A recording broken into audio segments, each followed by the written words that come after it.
হাঁটি হাঁটি পাপা করে একটি বছর পেরিয়ে দ্বিতীয় বর্ষে পদার্পণ করেছে সাপ্তাহিক বর্তমান সাতক্ষীরা পত্রিকা।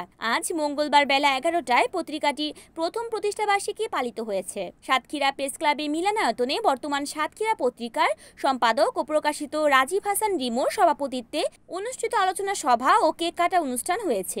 বক্তব্য রাখেন দৈনিক ইত্তেফাক পত্রিকার স্টাফ রিপোর্টার মনিরুল ইসলাম মনি, আব্দুল বারী, বণিক বার্তার জেলা প্রতিনিধি গোলাম সারওয়ার, বর্তমান সাতক্ষীরা নির্বাহী সম্পাদক আবু হুরাইরা, সহ সম্পাদক মনিরুজ্জামান মনির। গত এক বছরে বর্তমান সাতক্ষীরা বিভিন্ন ক্ষেত্রে যে অভাবনীয় সাফল্য অর্জন করেছে তা আমাদের সবার অক্লান্ত পরিশ্রম আর ভালোবাসার প্রতিফলন। সবখানে আমরা দেখেছি নতুন নতুন উদ্যোগ আর ইতিবাচক পরিবর্তন।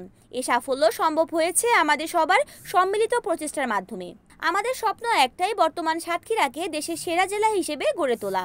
এই স্বপ্ন পূরণের জন্য আমাদের সবার ঐক্যবদ্ধ হয়ে কাজ করতে হবে। বর্তমান সাতক্ষীরা প্রতিষ্ঠাবার্ষিকীর এই দিনে আসুন আমরা সবাই এই স্বপ্ন পূরণের শপথ নিই। রিপোর্ট করেছেন সাতক্ষীরা প্রতিনিধি আব্দুর রশিদ, NAN TV।